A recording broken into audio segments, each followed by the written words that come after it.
Cadê o arquivo? Aqui. Aqui.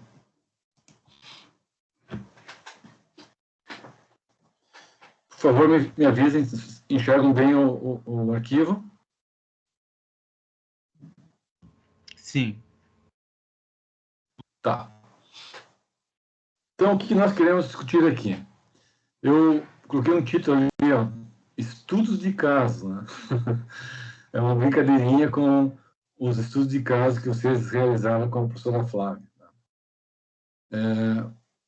A ideia é a discussão em 3 subtópicos. A questão do uso dos álcoois, né?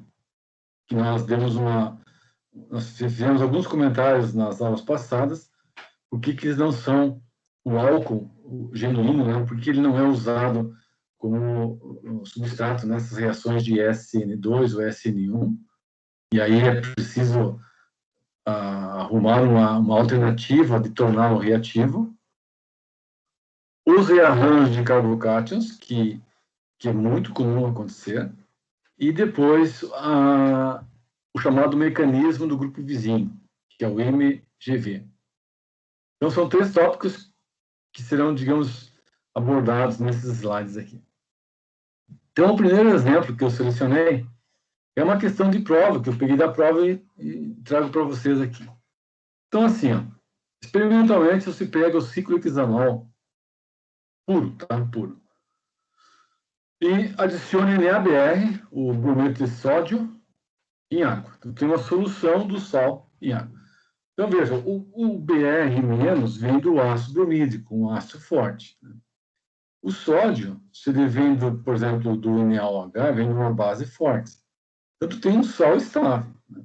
E ele é solúvel em água, então tu tem uma solução aquosa, mistura os dois, a solução aquosa com o ciclo hexanol, por agitação, deixa um tempo que quiser, né?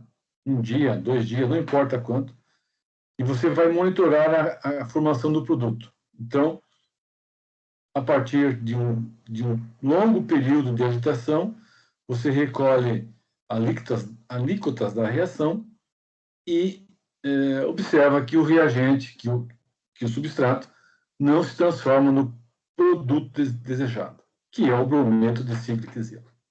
Ok. No segundo experimento, o que você fez agora? A fonte de brometo não é o sal de brometo, é o HBr. Então, é um ácido bromídico concentrado. Então, só para lembrar, né, o ácido bromídico concentrado, ele é uma faixa de 48%. Ele é uma solução aquosa, né, mas que contém uma quantidade apreciável, né, de HBr.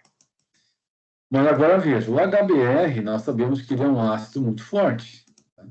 Então, ele é um ácido que tem um pKa próximo aí a menos 9. Olha, se o pKa é negativo menos 9, então a constante de acidez desse ácido é de 10 na nona. Então, um ácido estupidamente forte. Né? Ele praticamente não, ele está totalmente dissociado. Não existe HBr não dissociado nessa solução.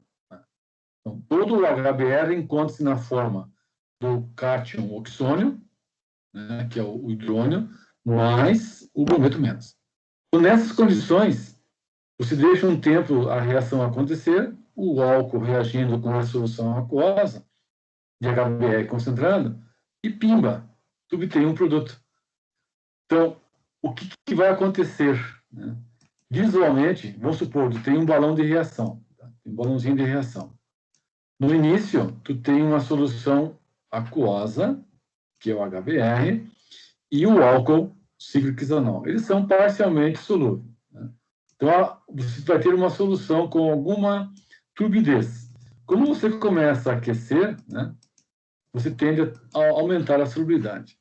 Após um tempo, essa solução, que aparentemente ela é homogênea, né, ela se transforma em 2 fases. Né, após um tempo, então aquilo que era monofásico vira bifásico. Você vai enxergar uma fase superior e uma fase inferior. E aqui vem um detalhe importante que eu quero agradecer ao Alan por ter me alertado. Na prova, eu fiz uma questão de densidades, né, entre um álcool e um cloreto. E nós sabemos, e aí a minha experiência me enganou, né, os compostos halogenados são sempre mais densos que os compostos oxigenados, né, pelo efeito de massa. Então, agradeço ao Alan, e aqui está a questão. Após um certo tempo, o que nós enxergamos? Nós enxergamos uma solução bifásica em que na fase superior é a aquosa e na inferior é a orgânica.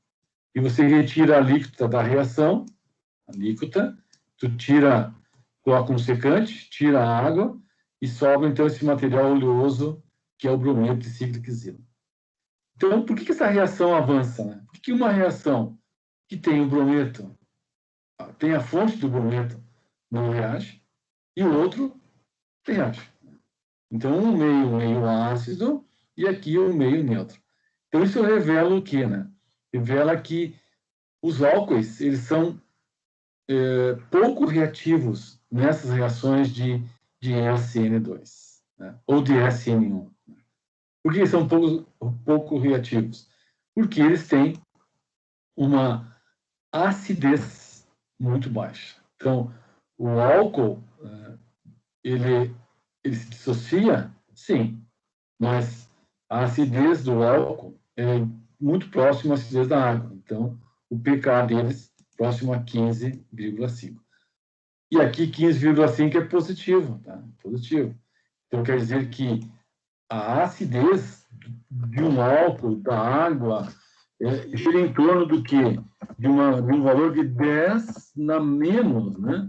Na menos, no mínimo menos 15. Pô, menos 15 é 0,00000. Não tem sentido, né? Então, ele não está dissociado, ele está na forma não dissociada. E na reação de substituição nucleofílica, o que nós queremos? Nós queremos trocar um grupo pelo outro. Nós queremos que a hidroxila vai sair, e que entre o bromo, né? Então, o bromo é a espécie negativa e o OH também. Então, tá ruim esse desenho aqui, né? Então, na verdade, qual é a ideia aqui? É que o brometo, ao sair, ele vai sair na forma negativa, né? Br-. Ao entrar, desculpa, na forma negativa, Br-. E a hidroxila, ao sair, na forma de OH-. Então, o que está em jogo aqui? Exatamente a habilidade da hidroxila sair. Quando ela sai na forma de base, né? Então, se ela é um ácido, ela vai ter que se dissociar e formar o OH-. Mas o OH- deriva do ácido fraco. E aí não tem jeito, né? Então, não sai. Então, como é que nós contornamos essa dificuldade, né? Ou ainda, por que então o HBr funciona? Porque o HBr é um ácido muito forte e que vai se dissociar, né, formando o brometo menos. Então, o brometo menos é uma base muito fraca ou uma base muito estável, né? Então, com o grupo de saída, ele é bom. A hidroxila, então não tem jeito. Então, tu tem que pensar por que o álcool não tem essa reatividade? Porque na reação de substituição, quem sai do substrato? O grupo OH. E quando ele sai na forma negativa. Então, como base, né? Então, essa espécie aqui, como base, é uma base muito forte. Por que eu sei que é base muito forte? Porque deriva da água. E a água tem um pK de 10 na menos 15. Um Ka de 10 na menos 15.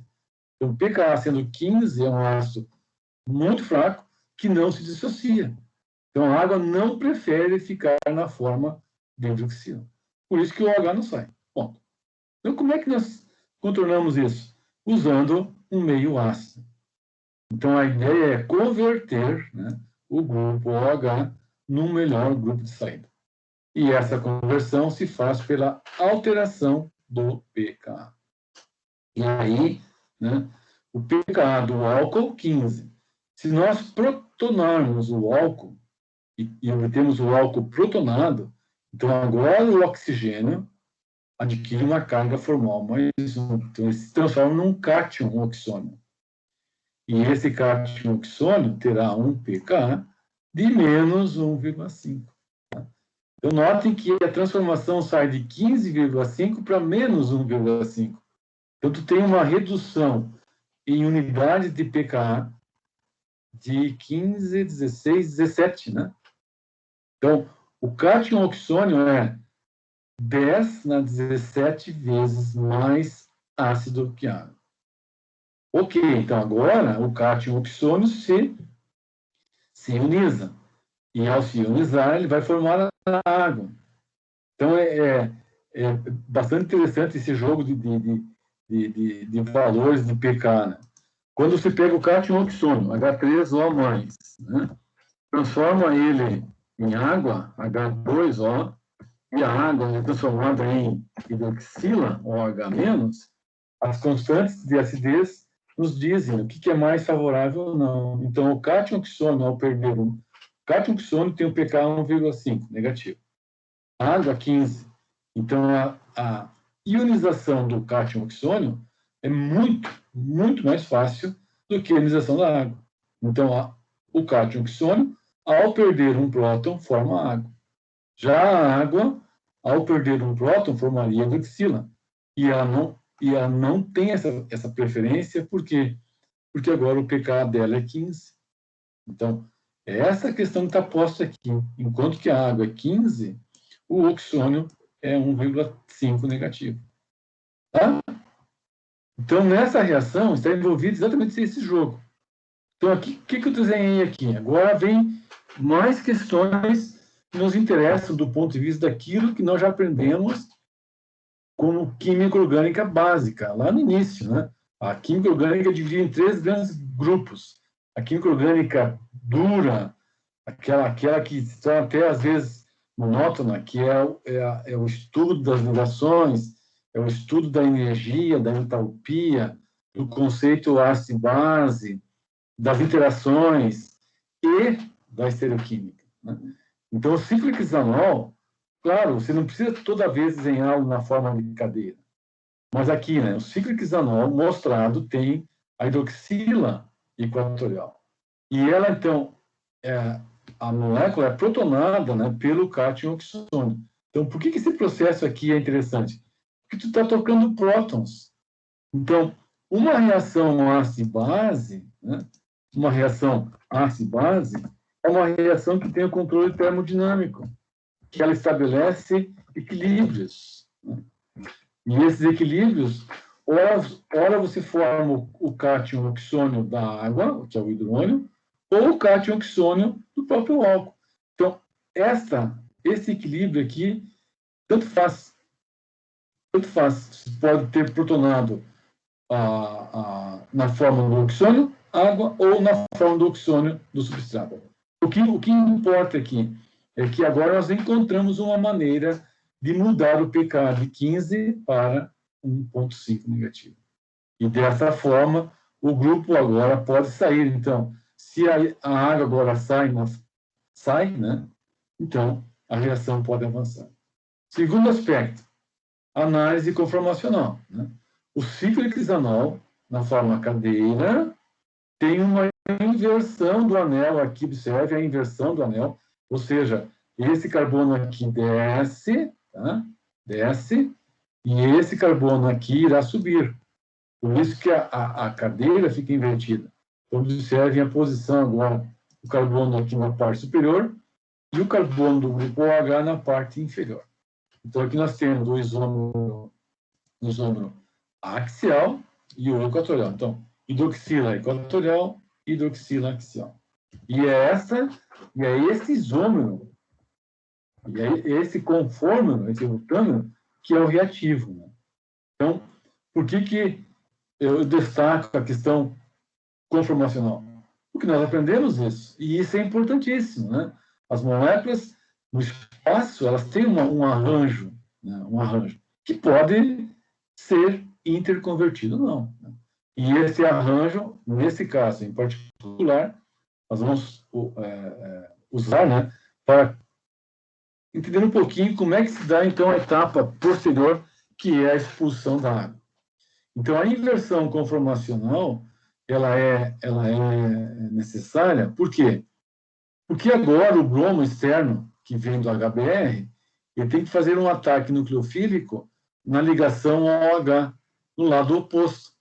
Então, se o conformo é esse aqui mostrado na forma cadeira, com o grupo de saída equatorial, a abordagem, a aproximação do brometo se dá nessa direção equatorial.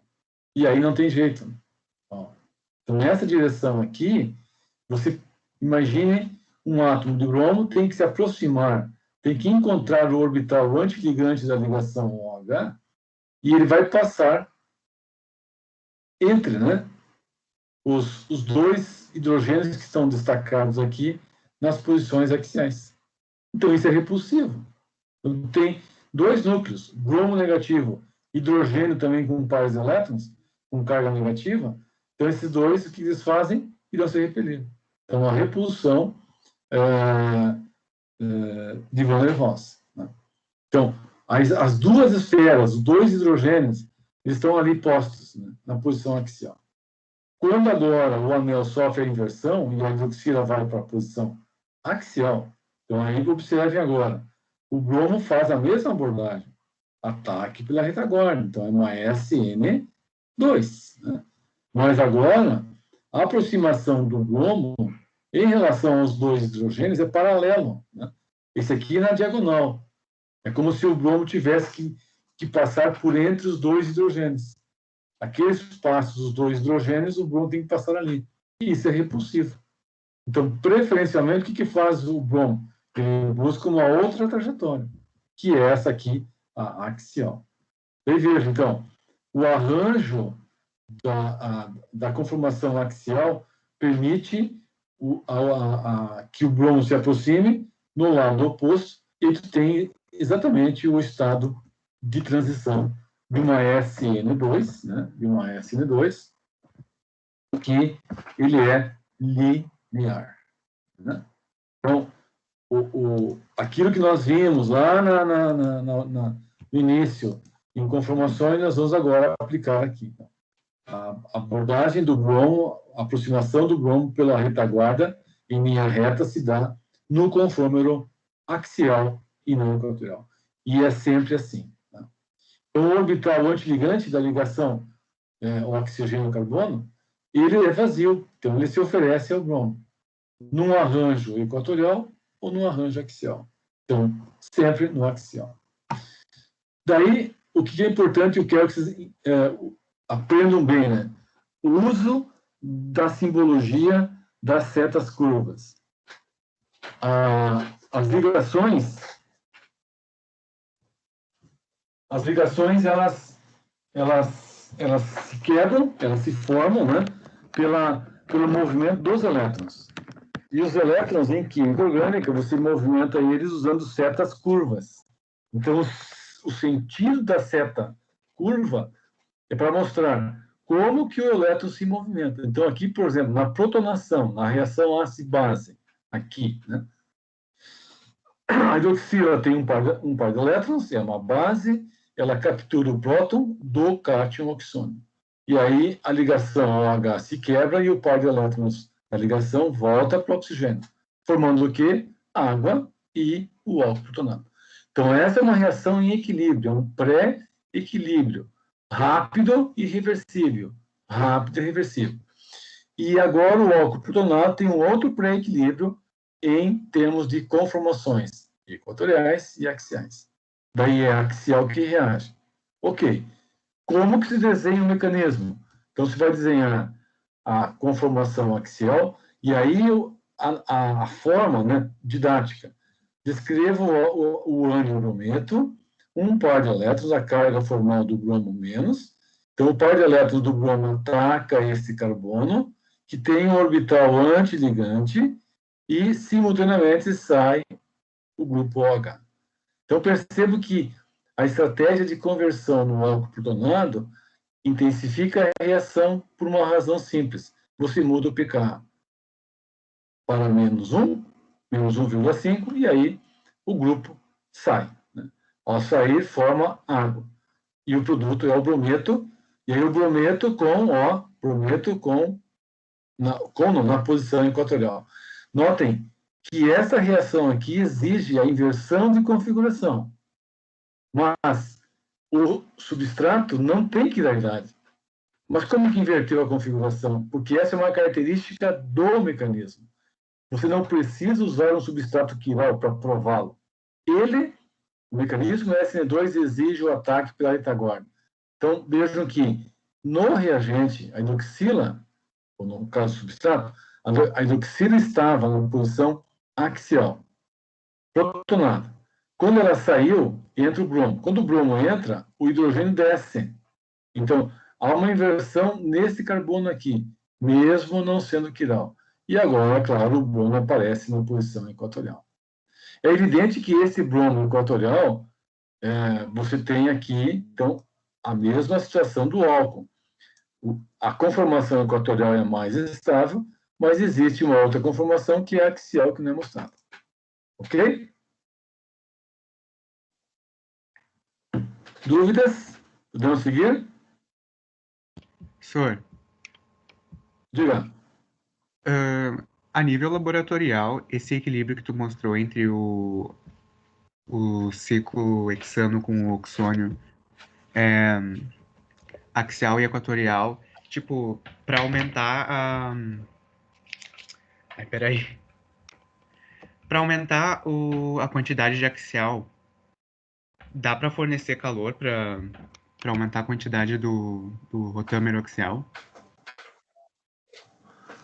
Peraí que veio gente falar aqui comigo, me atrapalhei todo na pergunta, desculpa. Não, não, não, não. Na verdade, assim, ó, o rotâmero axial ele não é favorecido, né? Não é. Então, assim, se você aumentar a temperatura de reação, o que poderá acontecer, né? É você não ter o mecanismo SN2, mas ter agora a mistura de SN2 com SN1. O que eu quero dizer é que se você tem um incremento de temperatura, a energia térmica que você fornece adicionalmente, ela pode permitir que a hidroxila saia no ambiente equatorial que está aqui, sem assistência do bromo. Então, tu tem um incremento de velocidade de reação, não pelo incremento da quantidade do rotâmero axial. Porque lembra, o Alan, olha só, como é que você define, define o equilíbrio? ΔG é igual a ΔH, né? ΔH menos T ΔS. E o T é a temperatura. Ok? Então, se você aumenta a temperatura, qual é o termo? Porque o que é o ΔH? Nós já vimos. O ΔH é aquele calor, é a energia que você sempre associa às ligações. Uma ligação mais energética, menos energética, são interações eletrostáticas. Ok. Então, tanto no rotâmero axial e equatorial, o ΔH é o mesmo. É a mesma ligação, carbono-O. O que vai acontecer quando você muda no parâmetro da temperatura? Então, essa questão é bem interessante. Ó. Quando você aumenta o T, então você vai aumentar o termo, né, T ΔS. Só que esse termo T ΔS na expressão da energia livre é negativo. Então, o incremento em T favorece ainda mais a reação, porque vai tornar o ΔG mais negativo. Tá? Mas, então, assim, você não vai alterar a proporção, né, a proporção do isômero equatorial e axial. Se você alterar a proporção, ele é alterado em qual direção?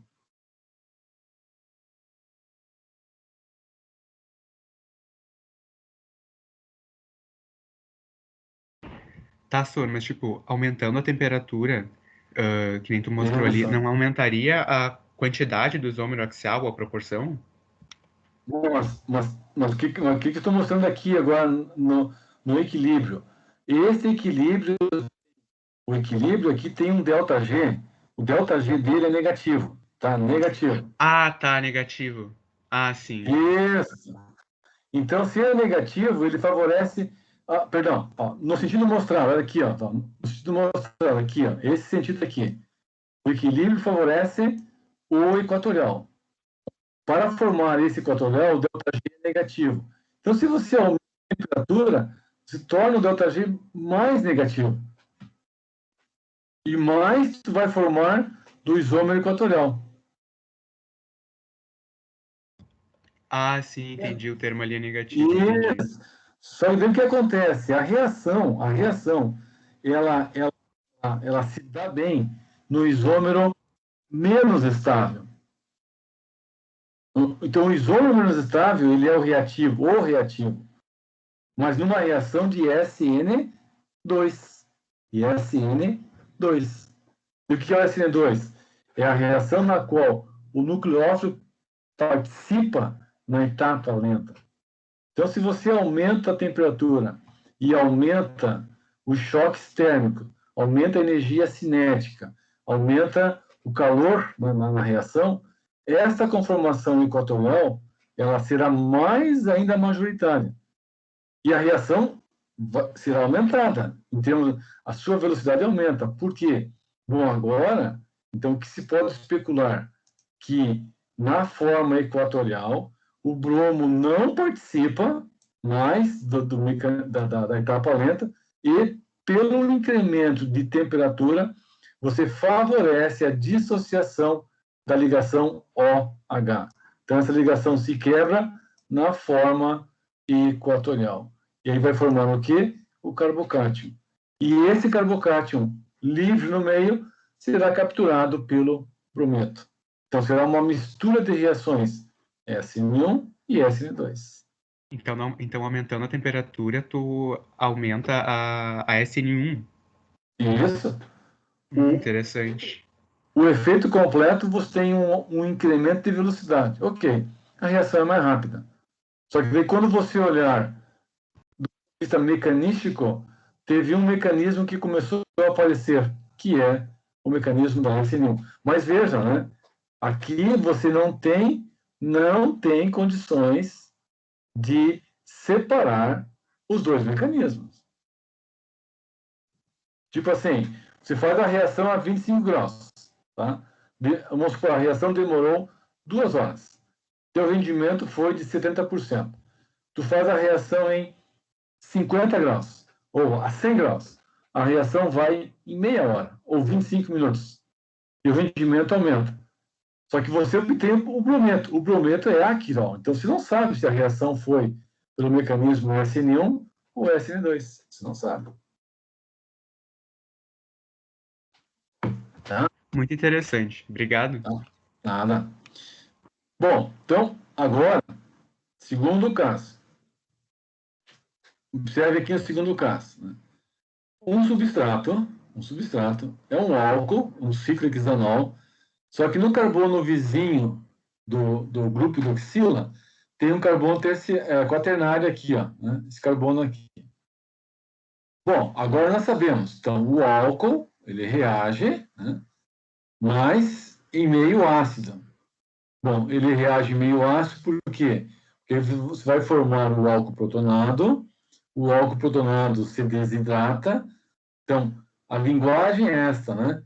As reações dos álcoois no mecanismo da substituição nucleofílica se dá da seguinte forma.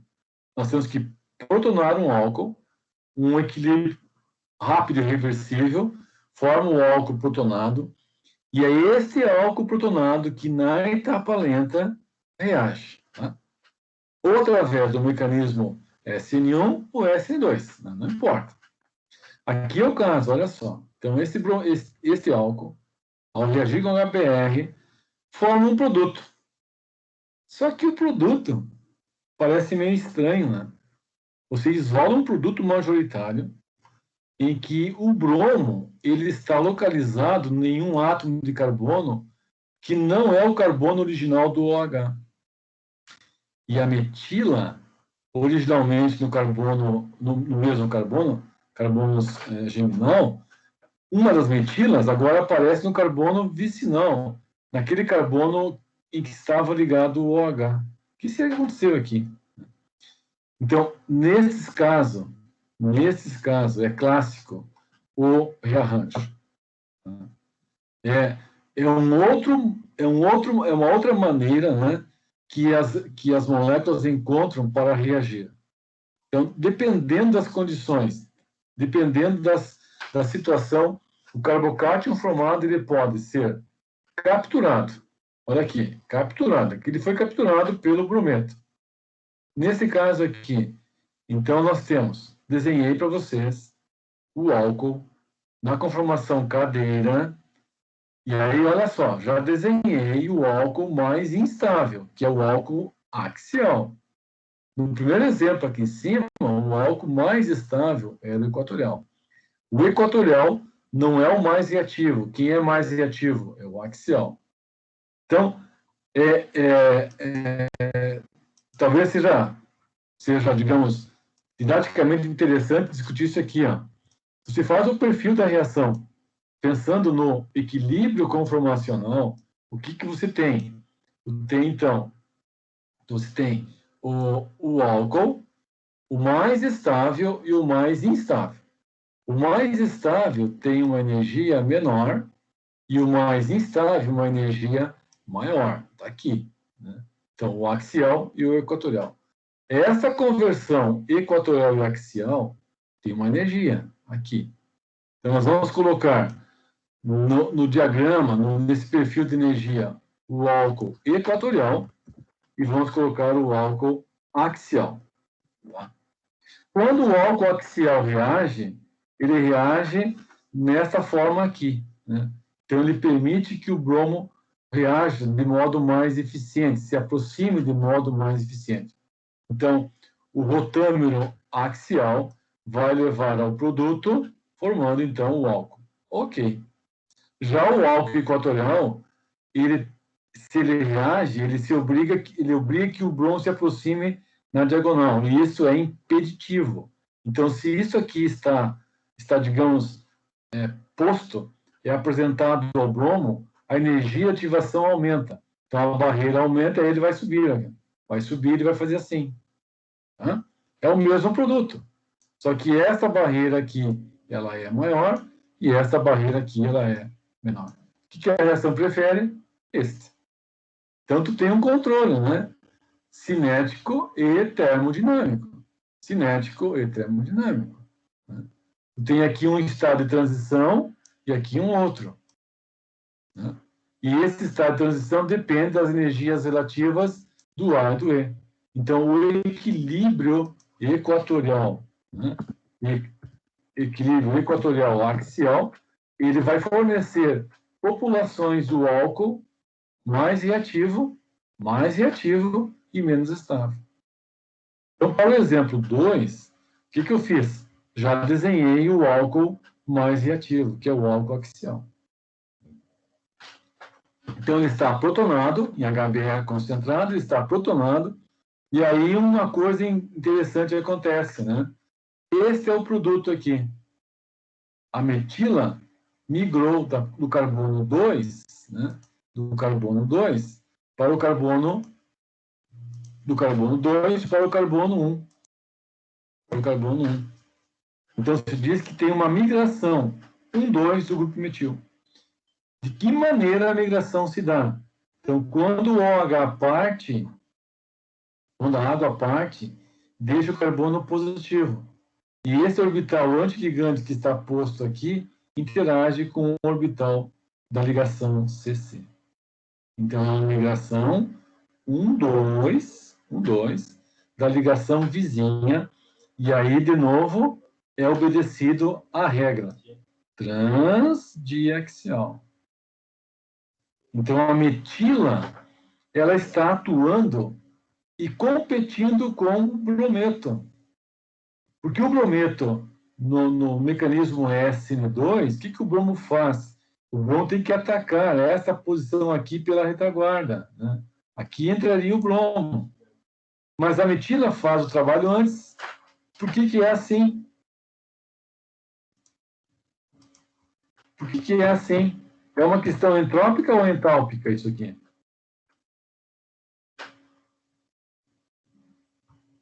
Hã? É uma questão entrópica ou entálpica? Tem o brometo externo, uma bolinha, o ânion, e tem que se aproximar desse carbono. Só que ele tem a molécula tem um outro grupo já orientado na posição trans. Veja que esse metil já está na posição apropriada, já está no lado contrário ao grupo OH. Então, essa é uma questão entrópica. É mais fácil, é tipo assim, você não. Tu tem, digamos, como exemplo aqui, tu tem, como eu posso usar um exemplo? Não vou, é um exemplo ruim. Tu tem um grupo que já está nas vizinhanças, quimicamente ligado, nas vizinhanças da ligação que irá se quebrar, que é a ligação OH. Enquanto que o outro grupo está na solução. Então, ele tem que se aproximar. Isso tem aqui um custo entrópico. Então, é mais difícil o bromo se aproximar do que a própria ligação carbono-carbono migrar, formando, assim, um carbocátion. Então, aí vem o famoso termo, né? Rearranjos dos carbocátions. Então, a água sai, deixa o carbocátion aqui, uma carga positiva. Aí esse grupo metila migra, e dessa migração vai gerar um carbocátion, e aí vamos entender assim, ó. A migração de carbocátion, ela acontece quando tu tem um carbocátion supostamente secundário e ele se transforma num carbocátion terciário, que aí é mais estável, né? Então, o carbocátion secundário transformado em um carbocátion terciário. E essa é a razão, né, da migração, a formação de uma espécie mais estável. O carbocátion terciário é planar. Então, o brometo agora pode reagir tanto por cima quanto por baixo. Então, o bromo pode se aproximar aqui, nessa face, ou por esta face. Mas, de novo, tá? De novo, o princípio está obedecido. Se ele faz pelo ataque aqui axial, ele vai encontrar os hidrogênios, um aqui e um outro aqui.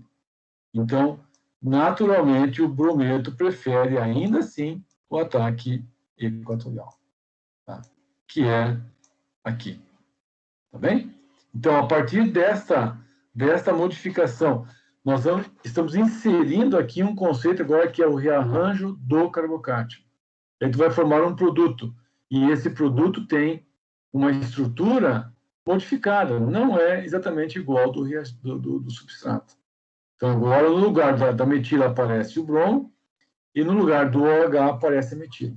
Então, isso é clássico, é arranjo de carbocátion. Quando que acontece? Quando tu tem um carbocátion mais instável e pode formar um mais estável. Quem migra? Aquele grupo que irá originar, né, o carbocátion mais estável.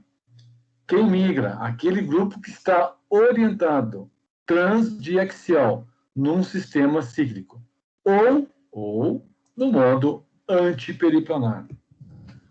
Então, a migração, ela periplanar, ela obedece a esses requisitos. Vejam que todos esses conceitos nós já vimos lá nos carbocátions. Nós vimos lá nas conformações. Então, aquele conceito, aquela ideia posta lá, está sendo usada aqui. Tá? Então, o rearranjo de carbocátion. Exemplo 3. Agora nós temos um álcool linear, tá? Cadeia aberta. Mas ele tem vizinho uma ligação dupla. Adiciona HBr, concentrado. Mesmo princípio, né? Transformação do álcool em álcool protonado, aí sai a água, forma um carbocátion, carbocátion na etapa lenta ele é capturado pelo nucleófilo, que é o nucleófilo do brometo. Ok. Quando você faz a análise do produto, o brometo está aqui, numa posição que não é original. Carambas! Como é que aconteceu isso, né? Então, a dupla migrou, passou para cá, sai o OH. De que maneira é isso? Então, escreva o mecanismo, né? Primeira etapa, um pré-equilíbrio rápido e reversível. Então, se é pré-equilíbrio, essa seta tem que ser correta. O que é o correto? Faz a seta reversa. Tá?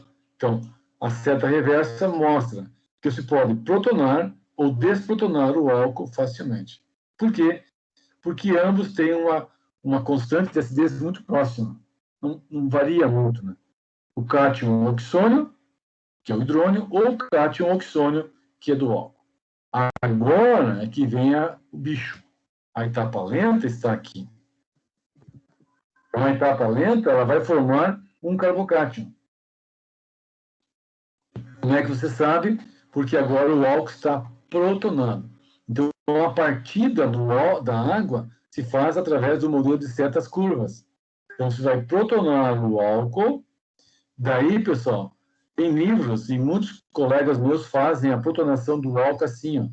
Eles fazem um círculo aqui, no hidrogênio, e aí fazem uma seta. Opa, está protonando o álcool. Isso aqui é terrível, terrível do ponto de vista químico, né? Por quê? Porque o movimento que se dá no mecanismo é o movimento dos elétrons, são eles que se movimentam. Então, a seta curva é movimento de elétron, do elétron. Né?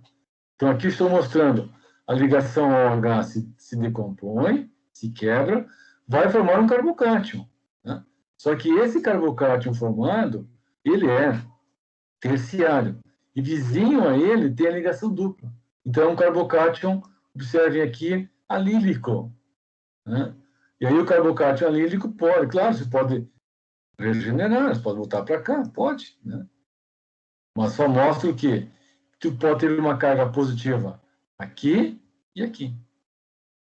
Tá? Então, agora, o brometo livre, que está na reação, porque ele vem do HBr, né? Então, o que faz o brometo livre? Ele vai e captura o carbocátion. Tá, mas aí perceba assim, pessoal. O composto inicial, o álcool, tem uma ligação dupla aqui, né? Uma ligação dupla com poucos substituintes. O alceno final, ele é trissubstituído. Então, esse alceno, vocês ainda não sabem, tá? Mas já vamos antecipar. Os alcenos com maior número de substituintes é o alceno mais estável, né? Então, quando ocorre aqui o rearranjo desse carbocátion alílico, veja que esse rearranjo não é pela migração de um grupo, mas sim pela migração da ligação dupla. Então, lá nos carbocátions nós vimos, os carbocátions alílicos são estáveis por quê? Porque têm a ressonância de uma ligação dupla com o par de elétrons do carbocátion livre. Então, é sempre essa condição aqui, né? Tu tem, então, uma ligação dupla e uma carga positiva. E isso é que faz a estabilidade. Então, migra de um lado para o outro. Tá? Então, ressonância. Ok? Professor, Diga. chega a formar algum produto que o brometo está ligado junto com as metilas? Sim. Mas em qual proporção, mais ou menos? Pouca proporção? Não é assim, ó. O resultado está aqui, né? O resultado obtido tem o produto majoritário é maior que 90%, mas não é 100%, tá? Não é 100%. Então, tu tem aí uma contaminação de 5 a 6% do outro. Mas perceba, Alan, que quando a reação tem um rendimento acima de 90%, é exatamente o que a indústria quer, né? Por quê? Daí é mais fácil você tirar, purificar esse produto, eliminando apenas removendo apenas uma quantidade muito pequena, que é de 5 a 6%. Mas ele existe. Tá? Então, por que ele forma... Por que forma esse aqui majoritário? Então, a primeira razão é a migração da ligação dupla. Mas a razão principal, ela está no alceno. Então, o produto em que você teria apenas a troca do OH pelo bromo, o produto seria, então, o alceno com... Deixa eu fazer aqui para mostrar, né? Deixa eu aumentar um pouquinho, que daí fica melhor. Eu prometo que até o final do curso eu compro uma mesa digitalizadora, porque no mouse não é muito fácil, né? Então, aqui, ó, o produto sem rearranjo será esse aqui, ó, tá? Então, a ligação dupla permanece aqui, as duas metilas e, digamos, o átomo de bromo. Ok. Tá? Então, esse é o caso. Muito bem. Agora, o que vai acontecer? Vamos analisar qual é o produto rearranjado e não rearranjado. Este não rearranjado é um alceno que tem apenas o substituinte, um único substituinte ligado a ele. Enquanto que o produto majoritário tem uma metila, duas, e mais o grupo aqui, o CH2BR. Então, é um alceno tri-substituído contra um monossubstituído. E nós sabemos, vocês não sabem ainda, mas estão sabendo agora, que os alcenos, né, têm o carbono sp2, é um carbono eletronegativo, e quanto mais grupos doadores de elétrons, quanto mais grupos alquilas ligados ao alceno, maior é a estabilidade do composto. Então, o alceno mais estável é aquele rearranjado. Então, esse é o motivo, Alan, de que nessa reação o rearranjo acontece. E aí, majoritariamente, migra a ligação dupla, ela ajuda, ela assiste a partida do OH, só que essa partida é assistida pelo HBr, formando assim o álcool protonado, a ligação dupla assiste, manda embora a água, e o carbocátion é capturado pelo brometo, formando o alceno mais substituído. Beleza?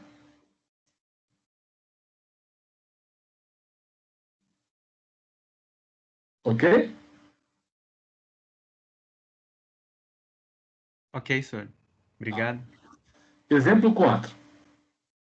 Agora aqui sem mecanismo, tá? Só olhando assim. Tu tem dois álcools, o 1 e o 2. Quem é o cis e quem é o trans aí?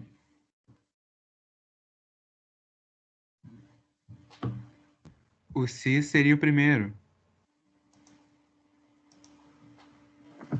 Certo? E, por consequência, né? O 2 é o trans. Agora, segunda pergunta. Uma reação com HBr, né? Mesma condição. Você vai protonar o álcool, forma o álcool protonado, é uma etapa rápida e reversível. Tu tem um pré-equilíbrio. E essa espécie protonada é que vai a produto, na etapa lenta. Então, qual dos dois é mais estável? Primeiro.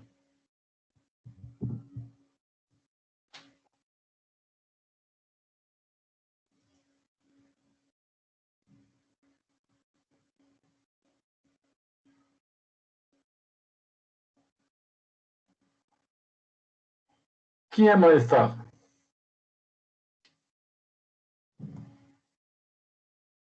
Aquele composto que tem o que as conformações, né, apresentam os grupos volumosos todos em posições equatoriais. Então, o mais estável é o trans. Aqui existe o grupo tec-butila, O grupo tec-butila ele é usado para nós estudarmos o que nós chamamos de lock conformation. O que é lock conformation? Lock cadeado, né? É a conformação que tem um grupo volumoso e ele é tão volumoso que ele inibe possibilidade de inversão conformacional. Então, é como se ela estivesse presa nessa conformação. Ela pode inverter? Pode, mas é muito difícil.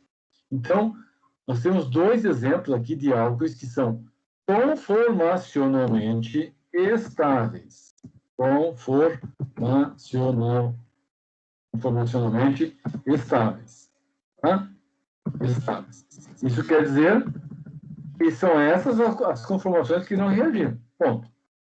Qual delas tem o OH axial? Que é exatamente aquilo que nós precisamos para protonar e a fazer o ataque do bromo. A axial é o isômero cis. Então, olha só, o isômero cis é o mais reativo, porque tem a hidroxila já na posição axial, enquanto que o isômero trans é o menos reativo, e a hidroxila está na posição equatorial. Tá? E já que, como estamos aqui, vamos perguntar para Débora. Débora. Oi, professor. Olha só, agora contigo a bronca. O brometo é o... Okay. Aí nós vamos protonar o álcool. Então, nós vamos formar o álcool protonado nos dois casos, tá? Para que a reação possa acontecer. Então, os dois álcools estarão protonados. H2O, e aí um sinalzinho de mais, né? Para que nós tenhamos a protonação da hidroxila. Aí eu te pergunto assim, qual dos dois substratos tem um estado de transição? Se diz na literatura assim, ó, like SN2, like SN1. O que é esse like?